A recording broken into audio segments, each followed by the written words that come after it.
Remember before the break how we were talking about how the PSP came out with a crappy lineup of games? Well, one of those titles was Death Jr. It had the novel idea of portraying the otherworldly struggle between life and death as a nondescript shooting game. It was pretty bad.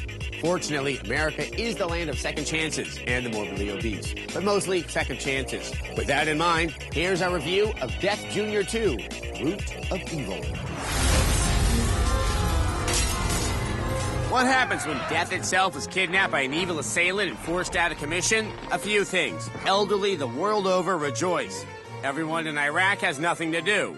And of course, his son takes over, just like he does in Death Jr. 2, Root of All Evil for the PSP. The closest thing that the PSP has to a franchise character is back in this sickle-wielding German expressionist homaging sequel. Will you like it? Here's a quick checklist to help you decide. You think Living Dead dolls are not only adorable, they're also totally awesome? When asked to describe Delia Dietz from Beetlejuice in one word, you say hot. Your current wardrobe consists of clothes from Hot Topic and a t-shirt which reads, "My other physical form is a bat." You may also substitute, "My other car is a broom," but not, "My other ride is Jabba's sail barge." If you answered yes to two or more of the items, congratulations, I guess. More likely than not, you'll like the pseudo-gothy settings of Death Jr. 2.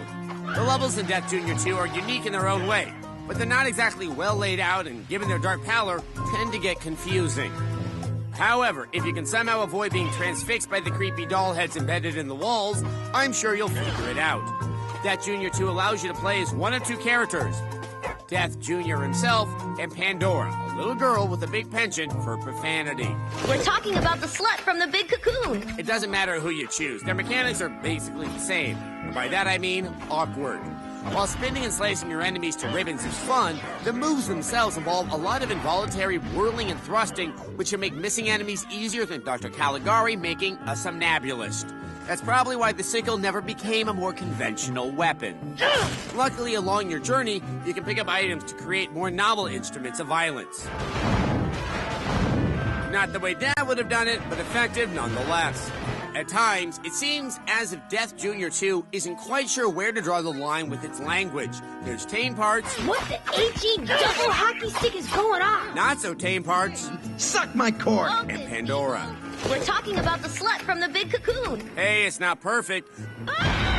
But if keeping goth kids too occupied to contemplate going to a vampire role-playing club, then we're all for it. Death Jr. 2, Root of All Evil, gets a 3. Yo, mama saw it first. Out of 5.